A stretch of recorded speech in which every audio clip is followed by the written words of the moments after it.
Hello Dragonfly Swarm! So with the 2.5 livestream, we finally got to know what Yae Miko's kit provides, her primary role seeming to be that of a highly mobile sub-DPS that can summon multiple electro turrets and will occasionally hop into the field to unleash a powerful elemental burst of lightning. I have an obsession with electro characters just because of how sick their designs always are, but in Yae Miko's case especially, I'm realizing that she's likely gonna have insane synergy with Raiden and Shogun, which really shouldn't surprise me since they're like eternal besties, but you know. So today, I want to discuss my opinions and hopefully help you prepare however you need to with regards to Yae Miko's gameplay synergy with Raiden and Shogun, and we'll be a little speculative obviously since we can't actually play Yae Miko yet, so take this video with a slight grain of salt, but overall, these are safe assumptions based on what we learned during the 2.5 livestream. You know what you should never safely assume though? Your internet safety. It's important, so let me put you onto something. I've been practically living at my computer for a year now, and you know me, I'm stupid, so I have a track record of being a little bit reckless with my internet safety. So I figured I should probably jump on the ExpressVPN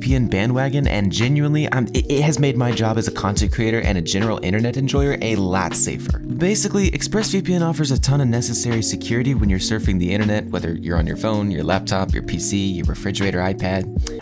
I mean, I don't know about that last one, but you get my point. But because of ExpressVPN, I can do all my daily stuff privately with powerful encryption that sends my data through a secure tunnel that hides my internet activity from anyone I want. So now when I say I'm craving Taco Bell and I look up the nearest Taco Bell, I won't be haunted by Taco Bell ads for the next 2 weeks, causing a downward spiral diet consisting of those godforsaken delicious chalupas. Taco Bell rant aside, I'm really dumb, so finding out that ExpressVPN is so easy to use was sick. I mean, I literally just have to click a button and then I'm secure. Especially considering it's got such fast speeds, and if there's ever any technical problems, which I haven't had yet, I have 24/7 customer support that can solve the issue. So whether you're working from home, pursuing content creation, or you're just like me and you spend literally all of your time on the internet, ExpressVPN is kind of a must-have for the sake of your safety and your privacy. And I even got my own fancy magical link for you to use to get 3 months free at expressvpn.com/dragonfly. And of course that link will be in the description for you. So thank you very much ExpressVPN for sponsoring this video and saving my life from hackers, spies, and chalupa ads. They're too good, I can't keep being tempted by them. Anyways, from what we learned in the livestream, Yae Miko is able to place 3 electro turrets onto the battlefield that will attack enemies in a radius and will remain on field even when she's not on the field. We can pretty safely assume that these turrets will act a lot like Fischl's electro turret Oz, barring that it seems that they don't necessarily attack with your character, just that they attack enemies on their own. As for her burst, however, it seems Yae Miko unleashes a huge lightning bolt, then consumes all of the active turrets she placed on the field to create up to 3 more lightning bolts,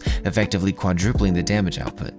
Wait, is the term quadrupling or tripling? Because it's like 3 new bolts, but I don't know. She consumes turrets and makes lightning, that's the baseline. Also, it's worth noting that one of her passives does in fact scale her turret damage based on her elemental mastery, as stated in the livestream. Now, we don't officially have any numbers regarding Yae's damage and scaling, so I won't be claiming that she can flex as a main DPS, but if she ends up like Ganyu, where we thought she'd be a support or sub DPS, then turned out to be the most broken, busted attacker in the game, that would be quite silly and goofy, and fun. But what I will be doing is explaining why I think Yae Miko will turn the already insanely powerful Raiden Shogun into an even more powerful unit to have on your roster. Recently in Genshin, we've seen a lot of characters that specialize in performing off-field tasks until they swap onto the field to use their bursts, in which turn them into amped up versions of themselves, aka allowing them to occasionally act as a main DPS. These characters are Kokomi, Ito, and Raiden Shogun. The common factor between these characters, minus Ito because his downtime is so low, is that they work really well on teams with multiple high damage units that can cover the downtime between bursts. With Raiden, for example, Eula works amazing as a main DPS that performs all of her combos and mechanics whilst waiting for Raiden's burst to come back online. Same with Raiden and Yae. Yae can finish her entire attack sequence and use her burst while waiting for Raiden's own burst to come back online so she can take to the field and decimate the enemies again and again. So how exactly does Yae Miko work with Raiden, taking into account these quick swap team comps? Well, Yae seems to be able to take up a decent amount of on-field time if she so chooses, because despite primarily being a sub DPS, as I said, she's also a catalyst user who can make use of Raiden's elemental skill augment. She's able to summon 3 turrets almost simultaneously, then to cover the extra downtime for Raiden, she can throw in some normal and charge attacks, then use her burst, which also resets the cooldown of a single turret for each turret destroyed, which, you know, can be all 3 if you want. Meaning she can then replace the turrets and then swap to Raiden. So Raiden can now use her burst to inflict multiple sources of electro damage all at once, whilst also recharging Yae's own burst so the vicious, beautiful electro-y cycle can continue. Between the two of them, there will always be multiple forms of electro damage hitting enemies at once, and that means if you toss in a Hydro unit such as Singcho into the mix, that's basically basically a 100%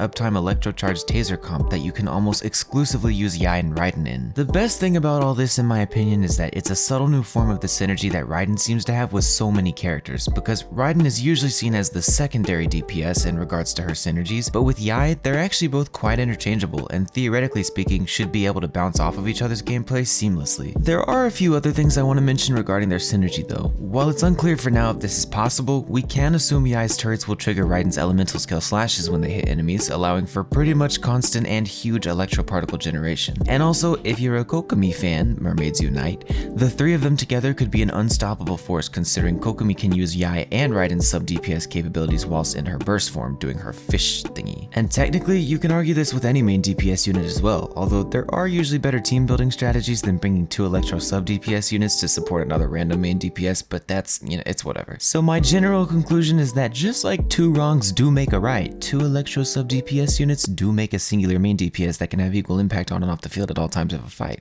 That kind of rhymed too. But in all seriousness, the way Yae's kit complements the more unique aspects of Raiden's kit with her ability to become a full-fledged main DPS during her burst is really exciting to see, and it could allow some electro teams such as taser comps to really shine in the metagame, if you can even argue that the game has a meta. And while we don't know everything about their synergy, and we won't know until Yae is in the game, we can already see a bunch of compatibility between the two of them just from learning about Yae's skill, burst, and one of her passives. So it's safe to say there's likely a lot more there that's in store for us. But yeah, that's about it from me for now. Obviously, as we get more info regarding Yae, I'll be posting like my life depends on it. Until then though, if you liked this video or it helped you in any way, please don't forget to like and consider subscribing if you haven't already, because it helps the whole channel algorithm thingy. And also, you should totally follow me on Twitch so we can hang out and play Genshin together sometime, because I stream a lot at like 7 p.m. Alright, I'm gonna go cry about Susanoo Raiden and try not to have nightmares, because my god, she's scary. Multiple arms, giant sword, echoey voice, the whole shebang.